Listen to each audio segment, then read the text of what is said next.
सपना मोहन नगर की एक बड़ी सी सॉफ्टवेयर कंपनी में काम किया करती है। उसी कंपनी में शिवम नाम का लड़का भी काम किया करता था। सपना और शिवम एक दूसरे से बहुत प्यार करते थे। रोज की तरह ही रात के 8 बजे ऑफिस के सभी स्टाफ की छुट्टी हो जाती है तो शिवम सपना के पास जाता है और उससे बोलता है, अरे सपना, कितना काम करोगी? जरा देखो तो, आधा स्टाफ घर जा चुका है और ये मैडम है कि घर चलने का नाम ही नहीं ले रही हैं। अरे यार क्या बताऊं, आज मैं तुम्हारे साथ घर नहीं जा पाऊंगी। मेरी एक फाइल है जिसे कंप्लीट करके आज ही मुझे बॉस को देना है। जब तक मेरा काम नहीं पूरा हो जाता मैं घर नहीं जा पाऊंगी और मुझे लगता है कि काम पूरा करने में मुझे आराम से 11-12 तो बज ही जाएंगे। फिर तो मैं भी तुम्हारे साथ ही रुकूंगा। अरे तुम मेरी चिंता मत करो, मैं कैब से घर चली जाऊंगी। पर अगर तुम अपने घर देरी से गए तो तुम्हारे पापा तुम्हारा क्या हाल करेंगे, ये तो तुम अच्छे से जानते हो। नहीं नहीं, रात के समय कैब से जाना सही नहीं होगा। अरे बाबा तुम घर जाओ, मैं घर पहुंचते ही तुम्हें फोन करूंगी। ओके। सपना की बात मानकर शिवम अपने घर चला जाता है और सपना को ऑफिस में काम करते हुए कब 12 बज जाते हैं उसे पता भी नहीं चलता है। अरे बाप रे, आज तो रात के 12 बज गए। मैं जल्दी से कैब बुक करती हूँ। सपना जैसे ही कैब बुक करती है कि कैब तुरंत ही ऑफिस के बाहर आ पहुंचती है। सपना कैब में बैठती है और बोलती है, क्या बात है भैया, आप तो कैब बुक करते ही आ गए। चलो अच्छा है, वैसे भी आज घर के लिए मुझे काफी लेट हो गया है। कुछ देर बाद सपना कैब की खिड़की से बाहर देखती है और वो चौंकते हुए कैब ड्राइवर से बोलती है, अरे भैया ये आप मुझे किस रास्ते से ले जा रहे हो? यहाँ तो आसपास सब सुनसान है।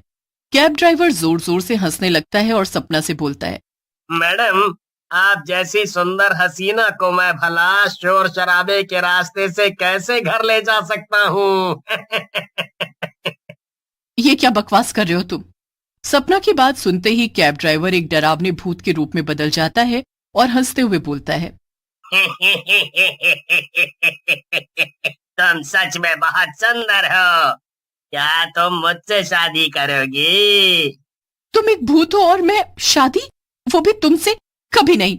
सपना की बात से भूत को बहुत गुस्सा आता है और वो सपना को कैब से उतार कर उसका गला दबाकर मार डालता है। फिर अगली रात 12 बजे निधि नाम की लड़की सड़क के किनारे खड़ी किसी का इंतजार कर रही होती है कि तभी उसके सामने एक कैब आकर रुकती है। अरे मैडम, आप इतनी रात में यहाँ अकेले खड़ी हैं, क्या आपको पता नहीं इस रास्ते में ऐसे अकेले खड़े रहना कितना रिस्की है? आइए मेरी कैब में बैठ जाइए, आपको जहाँ जाना है मैं छोड़ दूंगा। नहीं, मुझे कैब की जरूरत नहीं है, मेरा दोस्त बस आता ही होगा। अरे मैडम, मैंने सुना है इस रास्ते पर रात 12 बजे एक भूत घूमता है। अब सोच लीजिए, कहीं मैं यहाँ से गया और वो भूत यहाँ आ गया तो आपका क्या होगा? निधि डर जाती है और फट से कैब में बैठ जाती है। मैडम, आप कितनी सुंदर हो और काफी पढ़ी लिखी भी मालूम होती हैं। आप शायद मोहन नगर की सॉफ्टवेयर कंपनी में काम करती हो। क्या बात है भैया, आपने तो बिल्कुल सही पहचाना। मैं भी आप जैसी ही सुंदर पढ़ी लिखी जॉब करने वाली लड़की से ही शादी करना चाहता हूँ, जो बिल्कुल आप जैसी हो। वैसे मैडम, क्या आप मुझसे शादी करोगी? तुम्हारा दिमाग तो ठीक है? एक कैब ड्राइवर से भला कौन पढ़ी लिखी जॉब वाली लड़की शादी करना चाहेगी? और जरा शीशे में अपनी शक्ल तो देखो, आए बड़े शादी करने वाले। निधि की बात सुनते ही कैब ड्राइवर एक डरावने भूत में बदल जाता है और गुस्से से बोलता है, कैब ड्राइवर के पास दिल नहीं होता क्या, जो तुम जैसी लड़कियां उनसे शादी नहीं करना चाहती? अरे बाप रे, तुम एक भूत हो? अरे ये मैं कहाँ फंस गई? अरे कोई मुझे इस भूत से बचाओ। इस भूत की कैब में रात को जो भी लड़की बैठती है वो जिंदा नहीं बची है। फिर ऐसा बोलकर भूत निधि को भी बड़ी ही बेरहमी से मार डालता है और उसे सड़क के किनारे फेंक कर वहां से चला जाता है। फिर हर रात भूत इसी तरह से सुंदर लड़कियों को अपनी कैब में बिठाता और उन्हें मारकर सड़क के किनारे फेंक देता। आए दिन शहर में इस तरह की वारदात से पूरा शहर कांप उठा था।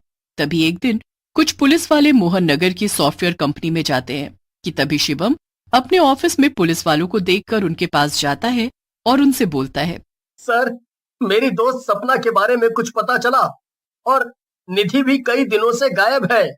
वेल, सपना की तरह ही निधि का भी खून हो गया है। उसकी लाश भी हमें सड़क के किनारे पड़ी मिली। जिसने भी इन दोनों का खून किया है, मैं उसे जिंदा नहीं छोड़ूंगा। हमें सीसीटीवी से पता चला है कि सपना का खून किसी इंसान ने नहीं बल्कि एक भूत ने किया है। और हो न हो इसी भूत ने बाकी लड़कियों को भी मारा है, जो कि रात के समय अपनी कैब लेकर निकलता है और सुंदर लड़कियों को अपना शिकार बनाता है। अब हम पुलिस वालों को ये समझ नहीं आ रहा कि इस डरावने भूत को कैसे पकड़ें।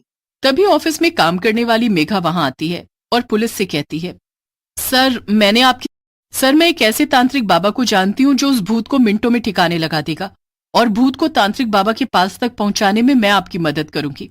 मगर कैसे?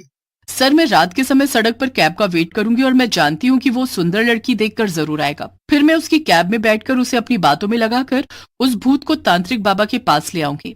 मगर मेघा, इस काम में बड़ा रिस्क है। मैं पहले ही अपनी सबसे अच्छी दोस्त को खो चुका हूँ, इसीलिए मैं अब तुम्हें नहीं खोना चाहता। शिवम सही बोल रहा है। हम लोग उस कैब वाले भूत को पकड़ने के लिए तुम्हारी जान खतरे में नहीं डाल सकते। तभी शिवम को एक आइडिया आता है।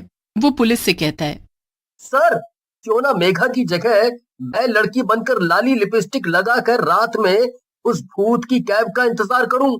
और वैसे भी सपना कहती थी, अगर मैं लड़कियों की तरह तैयार हो जाऊं तो सारी लड़कियां मेरे आगे फीकी लगने लगेंगी। बात तो तुम बिल्कुल सही कह रहे हो। फिर शिवम, मेघा और पुलिस वाले मिलकर एक प्लान बनाते हैं। फिर उसी रात शिवम रात के 12 बजे लड़की की तरह तैयार होकर सड़क के किनारे भूत की कैब का इंतजार करता है कि तभी शिवम को एक कैब आती दिखाई देती है। शिवम हाथ देकर कैब रोकता है। शिवम कैब ड्राइवर से कहता है, भैया, मुझे लाल चौक जाना है। आइए ना मैडम जी, बैठिए। मैंने आज तक तुम जैसी हसीना कहीं नहीं देखी। मुझे तो बस ऐसी ही हसीना से शादी करने की चाह है। सच में तुम तो बहुत ही सुंदर हो। सच में भैया, मैं आपको सच में बहुत सुंदर दिखती हूँ। बस भैया कहकर तुम हमारा दिल ना तोड़ो। बस इतना बता दो कि तुम मुझसे शादी करोगी ना।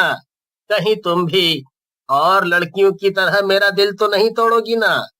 अगर तुमने मना किया तो तुम्हारे लिए बिल्कुल अच्छा नहीं होगा। ड्राइवर की बातों से शिवम को यकीन हो जाता है कि ये एक भूत है। फिर शिवम लड़की की आवाज निकालकर ड्राइवर को अपनी बातों में लगा लेता है और उसे तांत्रिक बाबा के मंदिर ले आता है। तुमने मेरी इतनी तारीफ की है कि सच में मैं तुमसे प्यार करने लगी हूँ। इसीलिए हम आज इस मंदिर में शादी कर लेते हैं। फिर क्या था, ड्राइवर अपनी कैब साइड में लगाकर शिवम के साथ मंदिर में आ जाता है। पर जैसे ही ड्राइवर की नजर वहां खड़ी पुलिस और तांत्रिक बाबा पर पड़ती है, वो सब समझ जाता है और देखते ही देखते वो ड्राइवर एक डरावने भूत में बदल जाता है। भूत जोर जोर से चिल्लाते हुए बोलता है, मेरे साथ धोखा। मैं सिर्फ लड़कियों को ही मारता था और आज तुम लोगों को मैं जिंदा नहीं छोड़ूंगा। कोई नहीं बचेगा। बाबा, इस भूत को अच्छा सबक सिखाना। तेरी आवाज लड़की से लड़के जैसे कैसे हो गई? ओ, तो तू भी एक लड़का है, पर अब तू तो गया काम से। भूत कुछ कर पाता उससे पहले ही तांत्रिक बाबा भूत पर भभूत डालकर उसे बांध देते हैं। अब तू यहाँ से कहीं नहीं जा सकता, इसलिए अब तू सबको जरा सच सच बता दे कि तूने मासूम लड़कियों की जान क्यों ली। अगर तूने सच नहीं बताया तो मैं अपनी भभूत से तुझे भस्म कर दूंगा। मुझे मुझे भस्म मत करो, मैं सब बताता हूँ। कुछ साल पहले मुझे एक सुंदर लड़की से प्यार हुआ। वो भी मुझे बहुत चाहती थी, पर जैसे ही एक दिन उसे पता चला कि मैं कैब ड्राइवर हूँ तो उसने मुझे छोड़ दिया। पर जब मैंने उससे मिलना चाहा तो उसने अपने भाई से कहकर मेरी बहुत पिटाई लगवाई। उन्होंने मुझे इतना मारा कि मेरी सांसें ही थम गईं और वो मुझे मारकर मेरी ही कैब में मुझे बंद करके चले गए। बस फिर क्या था, भूत बनते ही सबसे पहले मैंने अपनी गर्लफ्रेंड को मारा। पर जब उसे मारकर भी मुझे शांति नहीं मिली तो मैंने आधी रात में कैब से जाने वाली सुंदर लड़कियों को अपना शिकार बनाया और उन्हें मारकर मुझे जो शांति मिलती है ना, मैं क्या ही बताऊं तुझे तांत्रिक। मेरी सपना की क्या गलती थी जो तूने उसे भी मार डाला? मैं तुझे जिंदा नहीं छोड़ूंगा। अरे, मैं तो पहले से ही मरा हुआ हूँ और अब तुम सबकी बारी है मरने की।